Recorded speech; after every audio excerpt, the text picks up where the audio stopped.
बिस्मिल्लाहिर्रहमानिर्रहीम। अस्सलामु अलैकुम वरहमतुल्लाहि वबरकातुहू। अजीज़ तलबा, हम लोग चैप्टर नंबर 5 पढ़ रहे हैं और उस पिछली क्लास में हमारा क्या टॉपिक था? एटमॉस्फेयर। एटमॉस्फेयर याद है क्या है एटमॉस्फेयर? पिछली क्लास में हमने पढ़ा था atmosphere and layers of atmosphere.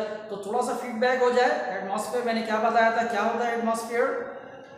Atmosphere is the layer of air which surround our अर्थ।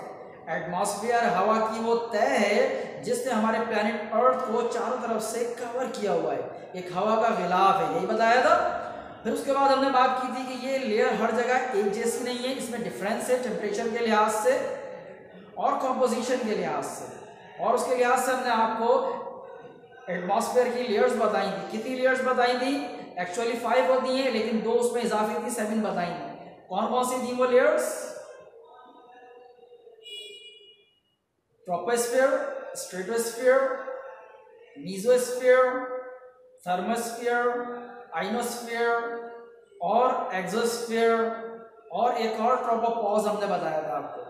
तो ये एयर की लेयर एटमॉस्फेयर की लेयर्स हैं जिन पे हमने गुफ्तगू की थी, सबके बारे में आपको तफसील से बताया था।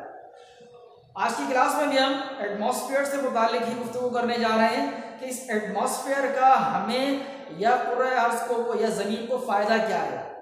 तो शुरू करते हैं आज की क्लास। तवज्जो से सुनिएगा, बहुत काम की बातें हैं। Today our topic is importance of atmosphere. Importance of atmosphere यानी एटमॉस्फेयर की अहमियत, इफादियत। एटमॉस्फेयर हम पे किस तरह असरअंदाज होता है और हमें किस तरह फ़ायदा पहुंचाता है, हमारे प्लेनेट अर्थ को किस तरह फ़ायदा पहुंचाता है, हमें किस तरह फ़ायदा पहुंचाता है, या ज़मीन पर जो हयात है, प्लांट्स हैं, एनिमल्स हैं, ह्यूमन हैं, जो कुछ भी ज़िंदगी है यहाँ पर, उन तमाम को एटमॉस्फेयर किस तरह फ़ायदा पहुंचाता है या उन पर किस तरह असरअंदाज होता है। Number 1, the atmosphere protects the earth from becoming too hot.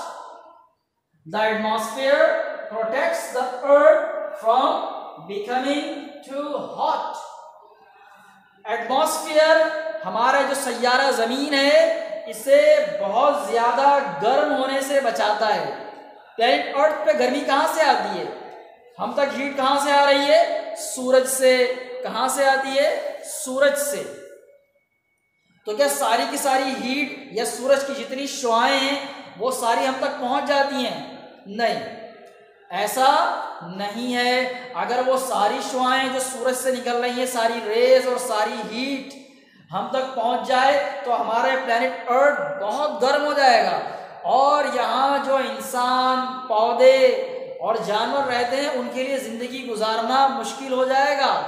Plants में फोटोसिंथेसिस का अमल 45 डिग्री सेंटीग्रेड से अबव जाए तो बंद हो जाता है, ख़त्म हो जाता है। और अगर प्लांट ख़त्म हो गए तो ऑक्सीजन ख़त्म। प्लांट ऑक्सीजन बनाते हैं एनिमल्स के लिए, हमारे लिए। प्लांट्स ख़त्म तो यहाँ पर मौजूद तमाम हयात ख़त्म। तो सूरज से जो हीट और दूसरी रेज आती हैं, एक तो हीट रेज हैं, उन्हें ये हमारा ये जो एटमॉस्फेयर है ये तमाम हीट रेज को हम तक पहुंचने नहीं देता। इसमें से कुछ मिकदार हम तक पहुंचती है, बाकी को ये एब्जॉर्ब करता है और कुछ को रिफ्लेक्ट कर देता है, बाउंस बैक वापस सूरज की तरफ। तो एटमॉस्फेयर इस तरह हमारी हिफाजत करता है। और उसके साथ साथ ये जो सूरज से शुआएं आ रही हैं, सूरज से जो एनर्जी आ रही है, हीट एंड रेज जो आ रही हैं, इसमें बाज अल्ट्रा वायोलेट रेज होती हैं। इसमें बाज रेज हमारे लिए खतरनाक हैं, कैंसर प्रोड्यूस कर सकती हैं।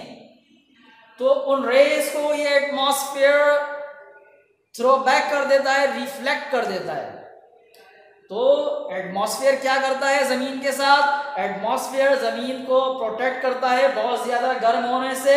सूरज से जो हीट आ रही है ये उसमें से कुछ मिकदार को एब्जॉर्ब कर लेता है और उसके साथ साथ बास को रिफ्लेक्ट कर देता है, बाउंस बैक करता है सूरज की तरफ। तो इस तरह ज़मीन बहुत ज़्यादा गर्म नहीं होती है, प्लैनेट अर्थ गर्म नहीं होता और उसकी वजह से इस प्लैनेट अर्थ पर ज़िंदगी मुमकिन है। प्लांट्स, एनिमल और ह्यूमन, हम लोग यहाँ जिंदा रह सकते हैं। देख रहे हैं अल्लाह रब्बुल इज़्ज़त ने कैसा निज़ाम बनाया है।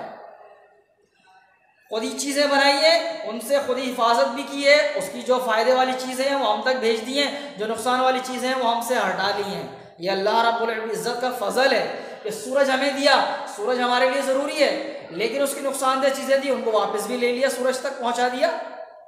तो इस तरह एटमॉस्फेयर हमारी हिफाजत करता है सूरज से और बहुत ज़्यादा गर्म होने से हमें बचाता है।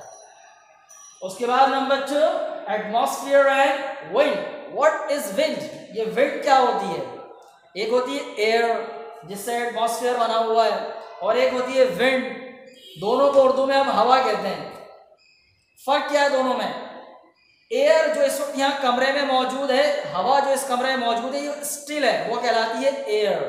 अगर यही हवा चलना शुरू कर दे, जैसे हम बाहर निकलते हैं तो हवा चलती हुई महसूस होती है, खासतौर पे समंदर पे जाएं तो हवा चलती महसूस होती है ना, तो चलती हुई एयर कहलाती है wind. Moving air is called wind. तो एटमॉस्फेयर अगर ना हो, ये एयर ही ना हो, तो ये विंड कहां से होगी? मूविंग एयर को विंड कहते हैं ना, और विंड से हमें फायदा है। हवा चलती है तो अपने साथ हीट ले जाती है, हमारी ज़मीन का टेम्परेचर कम होता है, हम सुकून से रहते हैं। हमारी चीज़ें जो हमने यहाँ छोड़ी हुई होती हैं सूखने के लिए, उनके साथ वाटर वेपर जाते हैं तो जल्दी ड्राई हो जाती हैं। तो विंड हमें फ़ायदा पहुँचाती है, और ये विंड किससे है? ये एटमॉस्फेयर की वजह से। एटमॉस्फेयर एयर से बना हुआ है, जब यही एयर मूव करना शुरू कर दे तो ये विंड है, और ये विंड हमें फ़ायदा पहुँचाती है। तो ये एक और इम्पोर्टेंस है एटमॉस्फेयर की। Number 3, thermals. What are thermals? Thermals दरअसल एयर के रीजन्स होते हैं, कॉलम होते हैं, ब्लॉक्स होते हैं इसी एटमॉस्फेयर में। इसी एटमॉस्फेयर में एयर के रीजन्स या कॉलम्स होते हैं जहां एयर का प्रेशर कम होता है। क्या होता है भाई? हवा हल्की होती है। जमीन के करीब करीब जो हमारे करीब करीब जो हवा है ना, तो क्योंकि ज़मीन गर्म होती है तो यह हवा गर्म होने की वजह से इसका प्रेशर कम हो जाता है। जब यह हल्की हो जाती है तो ये ऊपर की तरफ उठती है, और ऊपर एक लेयर की सूरत में ये मौजूद होती है काफ़ी ऊपर, और उससे ऊपर जाएंगे तो बिल्कुल ठंडा हो जाता है ना, और फिर और ज़्यादा ऊपर जाए दोबारा गर्म होने लगता है। हमने पढ़ाया था लेयर्स में आपको। लेकिन आसमान पर कहीं बिल्कुल कम प्रेशर वाली एयर होती है, वो जगह ये जो राइजिंग करंट है, जो ये हवा हल्की हवा ऊपर जा रही होती है ना, ये जगह जहां पर हवा का प्रेशर कम होता है, हवा हल्की होती है, ये कहलाते हैं थर्मल्स। इन थर्मल्स से क्या फायदा है? इन थर्मल से इंसानों को भी फायदा है, और इस हवा में मूव करने वाले जो एनिमल्स हैं यानी बर्ड्स हैं उन्हें भी फायदा है, क्योंकि थर्मल्स में एयर का प्रेशर कम होता है, हवा हल्की होती है, तो इसमें उड़ना आसान होता है। परिंदों के लिए इसमें उड़ना आसान होता है, और जो ग्लाइडर पायलट्स होते हैं वो यहाँ आसानी से उड़ते हैं, इस रीजन में रहते हैं जो थर्मल के रीजन्स होते हैं। बर्ड्स भी यहाँ आसानी से उड़ते रहते हैं, उन्हें बहुत ज़्यादा ताकत लगानी नहीं पड़ती, उनकी एनर्जी सेफ होती है, एनर्जी महफूज रहती है, आसानी से इसमें उड़ सकते हैं, बहुत ज़्यादा एफर्ट्स नहीं करनी पड़ती। और इसी तरह जो ग्लाइडर पायलट्स होते हैं वो भी यहाँ आसानी से उड़ते हैं। तो थर्मल्स एयर के कॉलम्स होते हैं जहाँ हवा का प्रेशर कम होता है, एयर प्रेशर कम होता है। इसी एटमॉस्फेयर में बाज़ जगह ऐसी हैं जहाँ हवा हल्की है और वहाँ फ्लाई करना, उड़ना आसान होता है, तो बर्ड इन थर्मल में आसानी से उड़ते हैं, उन्हें ज़्यादा मेहनत नहीं करनी पड़ती। तो ये फ़ायदा है। और जो ग्लाइडर्स हैं, ग्लाइडर पायलट्स हैं, वो भी यहाँ फ्लाई करते हैं, उन्हें भी आसानी होती है यहाँ उड़ने में, ज़्यादा एफर्ट्स नहीं करनी पड़ती। तो एटमॉस्फेयर का एक ये फ़ायदा भी है कि यहाँ इसके जो थर्मल रीजन्स होते हैं यहाँ आसानी से फ्लाइंग होती है। उसके बाद number 4, sea breeze and land breeze. Sea breeze क्या होती है और लैंड ब्रीज क्या होती है? ये भी दरअसल विंड है, हवा है। जब जमीन गर्म हो जाती है, जमीन में और पानी में, जहां जहां खुश्की है ना, खुश्की में पानी में, लैंड और वाटर में डिफरेंस ये है कि जमीन जल्दी गर्म हो जाती है, पानी देर में गर्म होता है।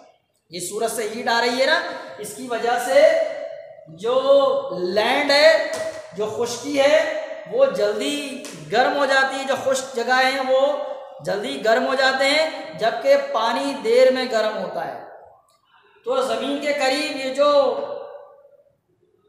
हवा होती है, जब ज़मीन गर्म होती है तो ये हवा भी गर्म हो जाएगी, और गर्म हवा हमेशा ऊपर उठती है क्योंकि उसका प्रेशर कम होता है, वो हल्की होती है। तो जैसे ही ये हवा ऊपर की तरफ उठती है, खुश्की पर जो हवा है ये ऊपर की तरफ जाती है, तो क्योंकि समंदर देर में गर्म होते हैं तो वहाँ जो हवा होती है वो देर में गर्म होती है, वो ऊपर नहीं उठती, उसका प्रेशर ज़्यादा होता है, वो भारी होती है, वो फौरी तौर पर इसको कवर करने के लिए इसकी जगह खुश्की पर आ जाती है। तो इस तरह समंदर से हमारी तरफ हवा चलती है, इसे कहते हैं सी ब्रीज। क्या कहते हैं? Sea breeze. हमारी ज़मीन पर जो हवा थी वो गर्म हुई, वो ऊपर की तरफ उड़ गई और उसकी जगह लेने के लिए समंदर से हवा हम तक आ गई, ये कहलाती है सी ब्रीज। ये अमल होता है दिन के वक्त। सी ब्रीज का अमल कब होता है? दिन में। और रात में ये मामला उल्टा हो जाता है क्योंकि ज़मीन या खुश्की जल्दी गर्म भी होती है और जल्दी ठंडी भी हो जाती है।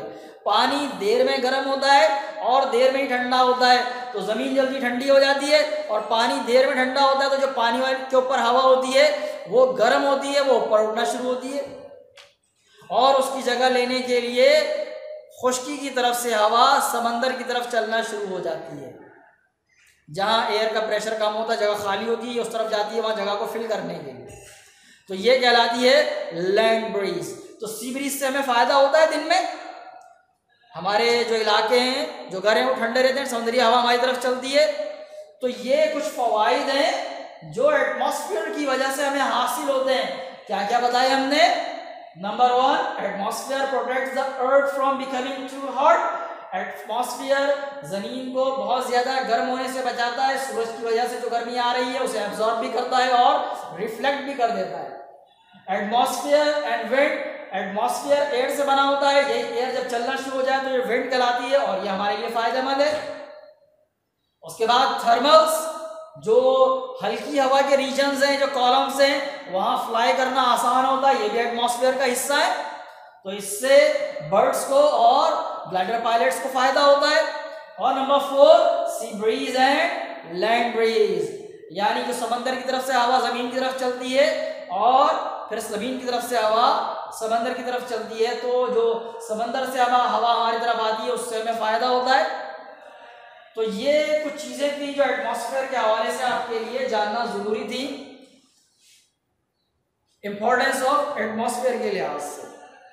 तो उम्मीद है जो समझाया गया है वो आपको समझ में आ गया होगा। एक बार में समझ में ना आए तो कम से कम 2 या 3 बार वीडियो को देखें, इंशाल्लाह समझ में आ जाएगा। और फिर इसको याद करना है कि एटमॉस्फेयर हमें किस तरह फ़ायदा पहुंचाता है या हमारे प्लैनेट अर्थ को, ज़मीन को किस तरह फ़ायदा पहुंचाता है। आज का काम बस यही है। इंशाल्लाह अगली क्लास में हम एटमॉस्फेरिक प्रेशर के बारे में गुफ्तगू करेंगे। तब तक के लिए अस्सलामु अलैकुम व रहमतुल्लाहि व बरकातहू। अल्लाह हाफिज़।